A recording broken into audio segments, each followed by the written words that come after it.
Պարոն Մանուկյան, գլուխդ պատով տվել ես դու, այլևս մի մտցրու, լսի, եթե ձեր ամեն սուտ խոսալու ժամանակ ասեի գլուխդ պատով տված նախադասությունը գլուխ չեր մնա, ես ձեզ խնդրում եմ, տես, գալիս խոսում ես, ասում ես ներողություն չեք ուզում, խնդրեք, ասենք, ասել եմ դուք շատ բաների չեմպիոն եք, նաև վիրավորանքներ և իրավիճակը լարելու չեմպիոն եք, ելույթ ես ունենում, մարդը արձագանքում ասում է գլուխդ պատով ես տվել դու, ես էլ ասում գլուխդ պատով տվել ես դու, տեսնում ենք արդեն, իմիջայլոց, մի սպառնում ես ինձ, դե հետով ասեց հա, գլուխները պատով եք տալիս, բոլորը, ով որ կարա իրան թույլ տա սպառնի, ով կարա սպառնա, գլուխը պատով է տալու, լավ հանգստացի թող խոսենք, 20 րոպե առանց էլ վարկյաններն ենք հաշվում, որ վերջը, տիկին Կյուրեղան, չեմ լսում ձեզ ու փարկացու, ուրեմն հանգստացեք, առանց էլ այդ 20 րոպեանոց ելույթը վարկյաններն ենք հաշվում, երբ ավարտվելու, որովհետև, ասենք, ավելի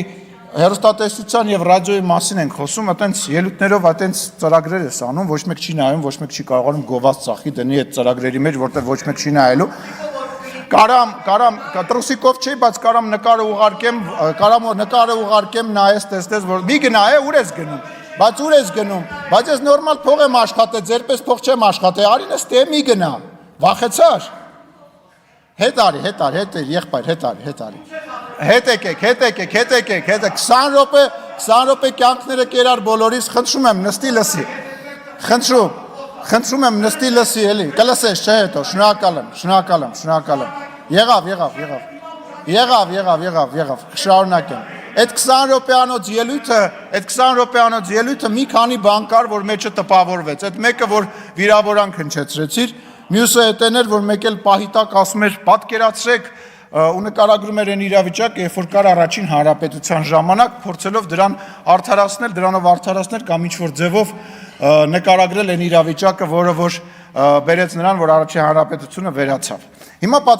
դուք պատկերացրեք մի իրավիճակ, երբ որ 30 տարվա գաղջից հետո, մարդկանց ծեծելով սպանելուց հետո, մարդկանց թալանելուց հետո, ընտրություններ կեղծելուց հետո, մարտի 1 հոկտեմբերի 27 անելով ես դահլիճում մարդկանց գնդակահարեց հետո Հայաստանի Հանրապետության քաղաքացին մի օր դուրս է գալիս եւ կոալիցիոն դաշնակցությանը հանրապետականին ասենց ճանապարհում է եւ պրծնում է այդ բանը մղձավանջից վերջանում է այդ մղձավանջը նոր եկած իշխանությունն է եւ ընդամենը մի տարի հետո սկսում է համաճարակ համաշխարհային համաճարակի ընթացքում Թուրքիան եւ Ադրբեջանը, որոնք իրար հետ մոտավորապես 110 միլիոն են կազմում, ել չեմ ավելացնում Պակիստան երկիրը, որը որ նույնպես աջակցում էր, հարձակվում է Հայաստանի Հանրապետության եւ Հայաստանի քաղաքացիների, ինչպես նաեւ Ղարաբաղի վրա հարձակվում է։ Այդ ընթացքում ներսում զինվորականները, որոնք որ փառահեղ տենց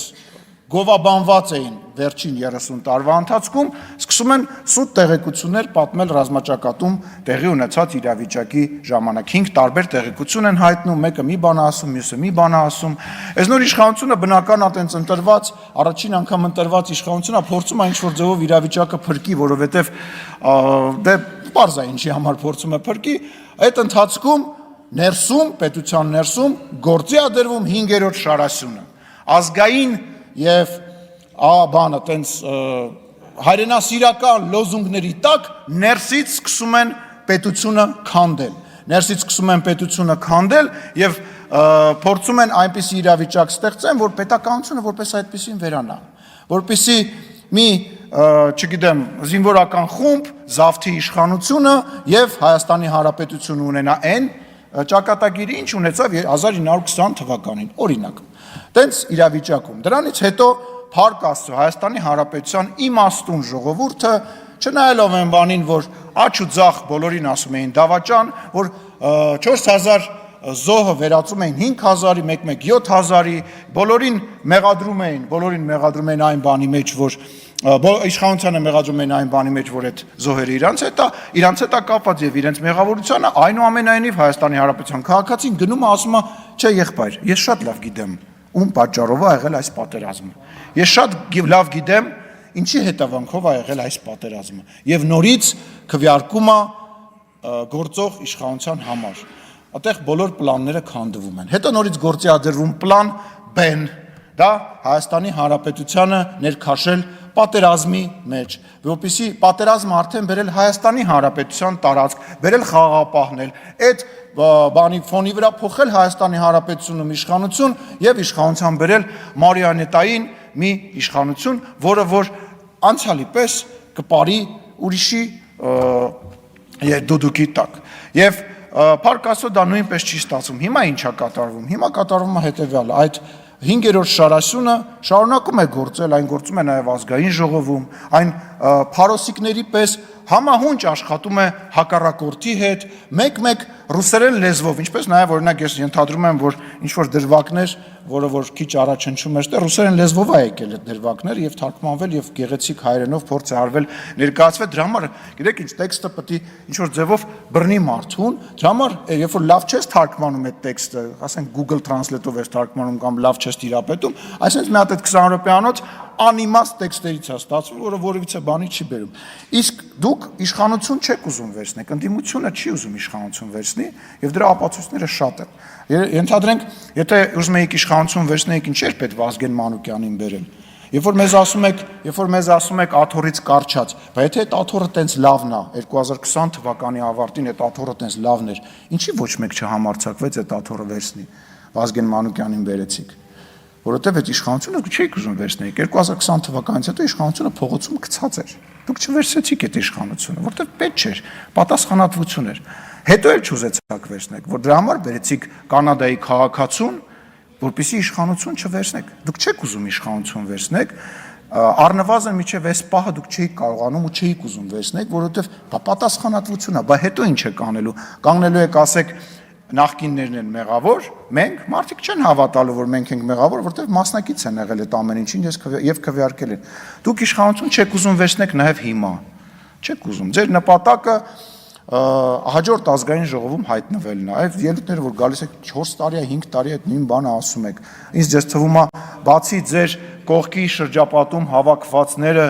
ինչ որ մարդ ավելանվել է, այն մարդը, որը մեզ ընտրել է եւ ինչ որ բանի հետ կապված միգուցե վաղը մեզ չի ընտրելու, ձեզ չի ընտրելու, գնալու է երրորդ մեկին ընտրի, բայց ձեզ չի ընտրելու։ Նենց որ այդ որսը դադարեցրեք, դուք իրականում տուպիկի մեջ եք եւ այդ տուպիկը այտենց քաղաքական լուրջ տուպիկ է։ Այն նույն բաները, այն նույն, այսպես ասած, քաղաքական վերլուծաբանները, որոնք որ հիմա հայտնվել են ինտերնետում, ոդքասթներ են անում, հարցազրույցներ են տալի, դրա իմաստը ո՞րն է։ Հաջորդ ցուցակներում հայտնվել է։ Ես լավն եմ, դեռ ելույթ եմ ունեցել, այսօրվա իշխանությանը քննադատել եմ, ինձ էլ վերցեք։ Հիմա հարգելի քաղաքացիներ, մրցույթը սկսված է։ Ով կհայտնվի ընդդիմության հաջորդ ցուցակներում եւ այն ամեն ինչ որ դուք տեսնում եք հեռուստատեսությամբ, ինտերնետով եւ մնացած տեղով, ուղղակի առաջարկ է։ Մարդը գալիս է առաջարկում, տեսեք, ես կարամ այսիշ բանը ասեմ իշխանությանը եւ ինձ էլ վերցեք ձեր ցուցակ։ Խնդրեմ, շարունակեք ձեր մրցույթը։ Ես վստահ եմ, որ շատ մարդիկ այլևս հաջորդ ազգային ժողովում ստեղ չեն լինելու, ինչ որ նոր մարդիկ կհայտնվեն եւ դա նորմալ է ժողովրդավար իշխանության պարագայում։ Այնուամենայնիվ ինչ վերաբերում է դաշնակցության, ասում էր դաշնակցությանը փակել, ինչ որ սես բաներ խոսում, այն ինչ որ անում է դաշնակցության հայաստանյան այն կազմը, որը որ այսօր կա նաև Հայաստանում դաշնակցության փակման գործում չի արել որևիցե մեկը։ Այն ոնց որ դուք վարկաբեկել եք ու վարկաբեկում եք դաշնակցությանը, ոչ մեկ չի արել։ Դուք հայտնվել եք դաշնակցականները ազգային ժողովում, ուղղակի այդ պատերազմից հետո Հայաստան դաշինքի ֆորմատով Ռոբերտ Քոչարյանի դրամաբանությանը մեր։ Ձեր կազմը, ձեր մասնակցությունը գնալով իշնում էր եւ էլի իշնելու է ու դուք էլ դա լավ գիտեք, դա խայտարակություն է, շատ վատ է, դա իրոք տխրելու առիթ է, որովհետեւ մարդը 130 տարի քաղաքական դաշտում լինի ու գնալով իրան կորցնի։ Այնուամենայնիվ խնդիր ունեք եւ հաջորդ գումարման մեջ բնական է, որ այդքան ներկայություն չեք ունենալու, չգիտեմ ընդհանրապես կունենաք թե չեք ունենա, բայց վերադառնալով թեմային ես մի հարց ունեմ, էլի ձեզ հարգելի մեր հյուր լսում եք։ Բարև ձեզ, պարոն Հակոբյան։ Պարոն Հակոբյան, ոնց է ստացվում, որ որոշ հեռուստաալիքներ կարողանում են ցույց տալ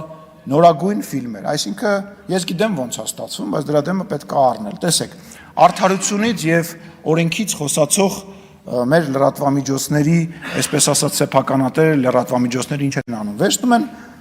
նոր ֆիլմ, ենթադրենք 100 տարվա մենություն ֆիլմը, որը որ 2025 թվականի ֆիլմ է, ինչ որ երրորդական կազմակերպության հետ պայմանագիր են կնքում եւ որ իբր իրենք գնել են այդ ֆիլմը այդ կազմակերպությունից եւ առանց իրավունքները ունենալու ցույց են տալիս։ Ես ուզում եմ հասկանալ, ինչքան է տևելու այդ պիրատությունը այս արդար ընդդիմադիր հեռուստաալիքների կողմից։ Կրկնում եմ, պիրատությունը, գողությունը արդար լուրեր տվող TV5, Երկիր մեդիա եւ այլ հեռուստաալիքների կողմից։ Ինչքան է այդ հանցագործությունը